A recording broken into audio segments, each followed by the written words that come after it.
दोस्तों, तो फिर से स्वागत है आपका मेरे इस चैनल पे।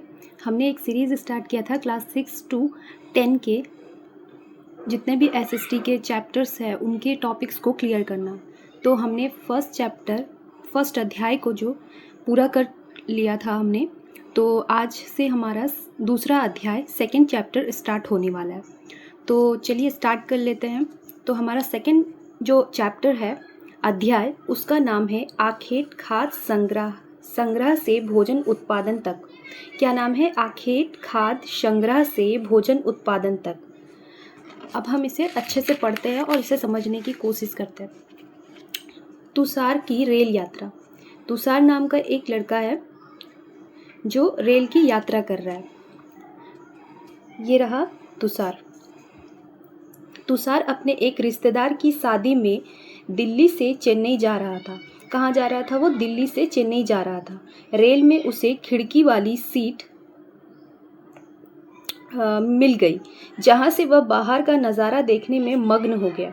तेज दौड़ती गाड़ी से उसने देखा कि पेड़ पौधे, घर, खेत खलियान बड़ी तेजी से पीछे की ओर छूटते जा रहे थे। तभी उसके चाचा ने उसके कंधे पर हाथ रख कर कहा, पता है, लोगों ने मात्र 150 साल पहले रेल से यात्रा करनी शुरू की थी। यानी कि 150 साल पहले रेल का निर्माण नहीं हुआ था।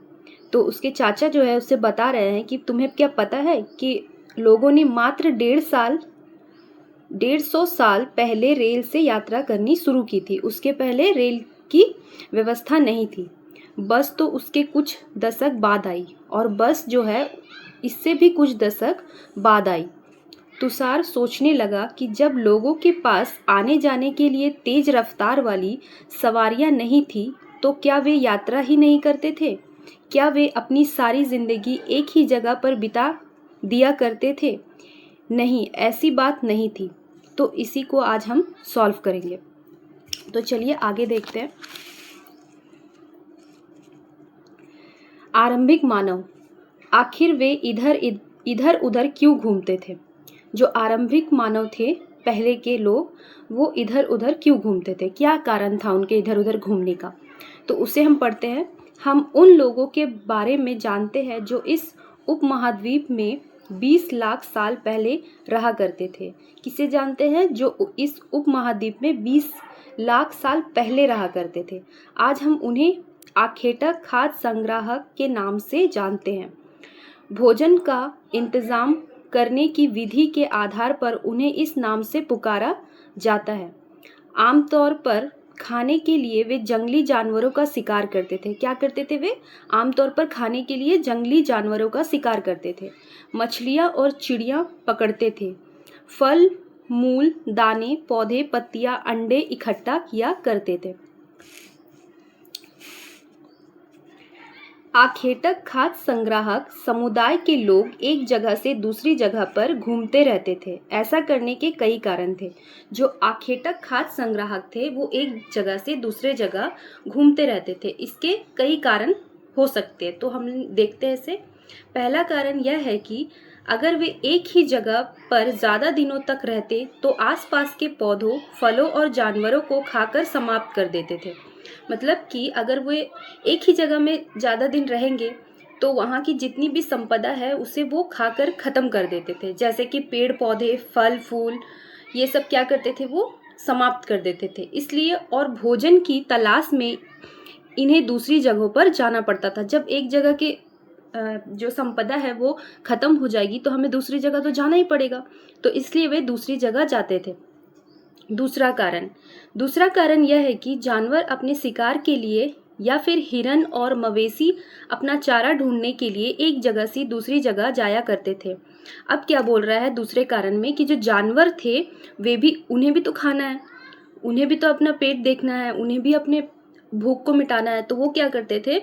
मवेशी और हिरन ये सब के शिकार के लिए वो एक जगह से दूसरे जगह जाया करते थे। इन जानवरों का शिकार करने वाले लोग भी इनके पीछे पीछे जाया करते होंगे। इसका मतलब है कि अगर ये एक जगह से दूसरे जगह जा रहा है तो जो मतलब मनुष्य थे जो जानवरों को खाते थे उन्हें भी इनके पीछे पीछे दूसरे जगह जाना पड़ता था। अब हम आगे देखते हैं।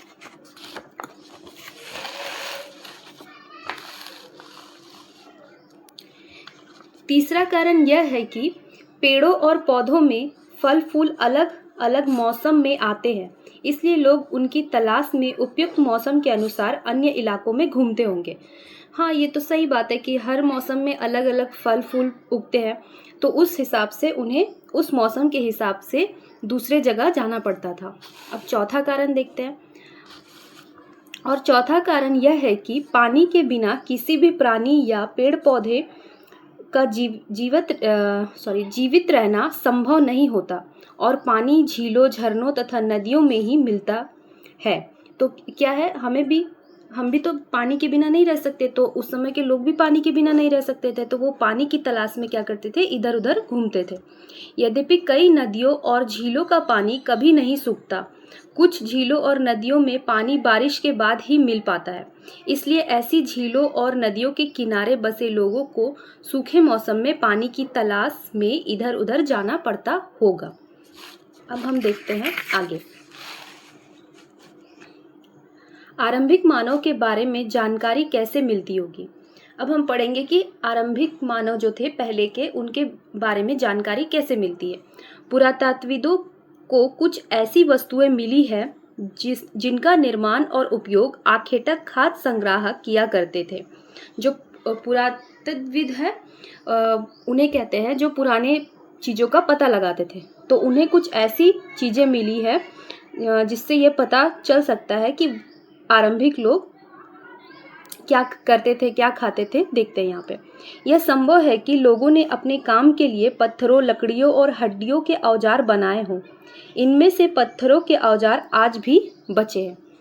इनमें से कुछ औजारों का उपयोग फल फूल काटने, हड्डियों और मांस काटने तथा पेड़ों की छाल और जानवरों की खाल उतारने के लिए किया जाता था। कुछ के साथ हड्डियों या लकड़ियों के मुट्ठे लगाकर भाले और बाण जैसे हथियार बनाए जाते थे। कुछ औजारों से लकड़ियां काटी जाती थी। लकड़ियों का उपयोग ईंधन के साथ साथ झोपड़ियों और औजार बनाने के लिए भी किया जाता था। तो ये हो गया यहाँ तक। अब हम आगे देखते हैं।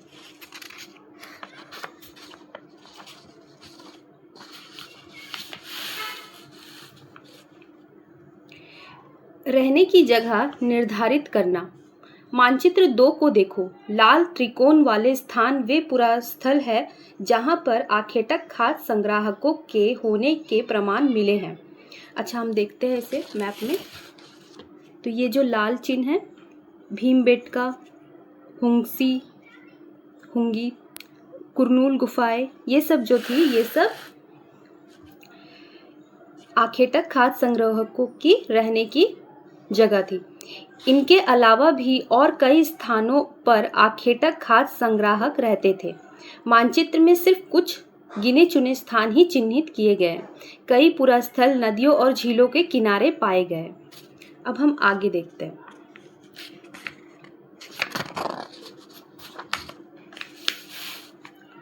चूंकि पत्थर के उपकरण बहुत महत्वपूर्ण थे, इसलिए लोग ऐसी जगह ढूंढते रहते थे जहां अच्छे पत्थर मिल सके।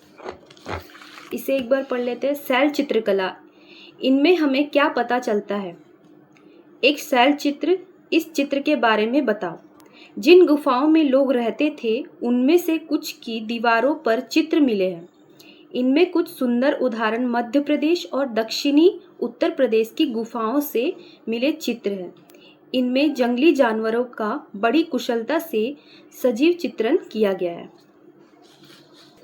अच्छा, पुरास्थल, ये क्या है? पुरास्थल। पुरास्थल उस स्थान को कहते हैं जहां औजार, बर्तन और इमारतों जैसी वस्तुओं के अवशेष मिलते हैं। अच्छा, पुरास्थल किसे कहते हैं? पुरास्थल उसे कहते हैं जहां पे औजार, बर्तन और इमारतों जैसी वस्तुओं के अवशेष मिलते हैं। ऐसी वस्तुओं का निर्माण लोगों ने अपने काम के लिए किया था और बाद में वे उन्हें वहीं छोड़ गए। ये जमीन के ऊपर, अंदर, कभी कभी समुद्र और नदी के तल में भी पाए जाते हैं। इन पुरास्थलों के बारे में आपको अगले अध्यायों में बताया जाएगा। ठीक है। आग की खोज। मानचित्र 2 में कुरनूल गुफा ढूंढो। यहाँ राख के अवशेष मिले हैं। अच्छा, मानचित्र 2 में हम कुरनूल गुफा देख लेते हैं।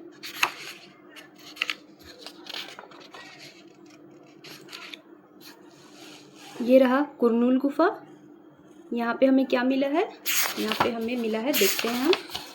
यहाँ राख के अवशेष मिले हैं। इसका मतलब यह है कि आरंभिक लोग आग जलाना सीख गए थे। कहाँ पे मिला था? कुरनूल गुफा में। इसका मतलब क्या था कि जो पहले के लोग थे वे आग जलाना सीख गए थे। आग का इस्तेमाल कई कार्यों के लिए किया गया होगा, जैसे कि प्रकाश के लिए, मांस भूनने के लिए और खतरनाक जानवरों को दूर आदि भगाने के लिए। आज हम आग का उपयोग किस लिए करते हैं? एक बार इसे भी पढ़ लेते हैं। नाम और तिथियां। हम जिस काल के बारे में पढ़ रहे हैं, पुरातत्वविदों ने उनके बड़े बड़े नाम रखे हैं। आरंभिक काल को वे पुरापाषाण काल कहते हैं, यानी कि जो आरंभिक काल है उसे पुरातत्वविद लोग क्या बोलते हैं? पुरापाषाण काल कहते हैं। ये दो शब्दों पुरा यानी प्राचीन और पाषाण यानी पत्थर, यानी कि पत्थर का काल कहा जाता है। यह नाम पुरास्थलों से प्राप्त पत्थर के औजारों के महत्व को बताता है। पुरापाषाण काल 20 लाख साल पहले से 12,000 साल पहले के दौरान माना जाता है। इस काल को भी 3 भागों में विभाजित किया गया है: आरंभिक, मध्य और उत्तर पुरापाषाण युग। मानव इतिहास की लगभग 99% कहानी इसी काल के दौरान घटित है। जिस काल में हमें पर्यावरणीय बदलाव मिलते हैं उसे मेसोलिथ यानी मध्य पाषाण युग कहते हैं। इसका समय लगभग 12,000 साल पहले से लेकर 10,000 साल पहले तक माना गया है। इस काल के पाषाण औजार आमतौर पर बहुत छोटे थे। इस काल के जो औजार थे वो काफ़ी छोटे थे। इन्हें माइक्रोलिथ यानी कि लघु पाषाण कहा जाता था। प्रायः इन औजारों में हड्डियों या लकड़ियों के मुट्ठे लगे हंसिया और आरी जैसे औजार मिलते थे। साथ साथ पुरापाषाण युग वाले औजार भी इस दौरान बनाए जाते रहे। अगले युग की शुरुआत लगभग 10,000 साल पहले से होती है। इसे नवपाषाण युग कहा जाता है। नवपाषाण का क्या मतलब होता होगा ये देखते हैं। हमने कुछ स्थानों के नाम दिए हैं। अगले अध्यायों में तुम्हें ऐसे अनेक नाम मिलेंगे। अक्सर हम पुराने स्थानों के लिए उन नामों का प्रयोग करते हैं जो आज प्रचलित है, क्योंकि हमें ज्ञात नहीं है कि उस काल में इनके क्या नाम रहे होंगे। अच्छा, हम आगे देख लेते हैं। बदलती जलवायु। लगभग 12,000 साल पहले दुनिया की जलवायु में बड़े बदलाव आए और गर्मी बढ़ने लगी। क्या हो गया? लगभग 12 साल पहले दुनिया में जलवायु में बदलाव आया और क्या हो गया? गर्मी बढ़ने लगी। इसके परिणाम स्वरूप कई क्षेत्रों में घास वाले मैदान बनने लगे।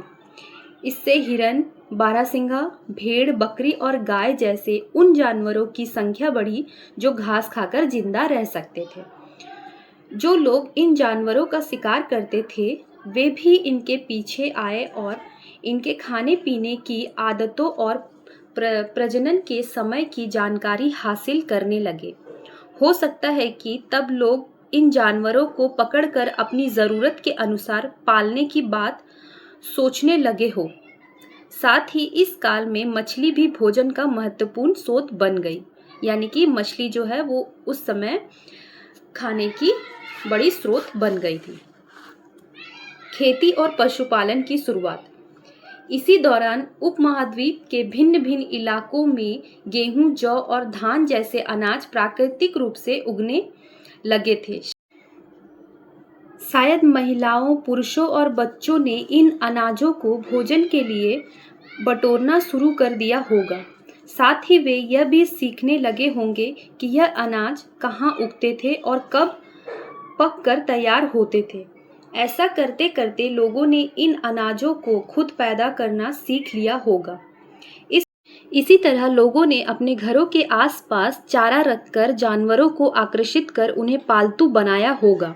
सबसे पहले जिस जंगली जानवर को पालतू बनाया गया वह कुत्ते का जंगली पूर्वज था। अच्छा, सबसे पहले किसे पालतू बनाया गया? कुत्ते का जंगली पूर्वज। धीरे धीरे लोग भेड़, बकरी, गाय और सूअर जैसे जानवरों को अपने घरों के नज़दीक आने को उत्साहित करने लगे। ऐसे जानवर झुंड में रहते थे और ज़्यादातर घास खाते थे।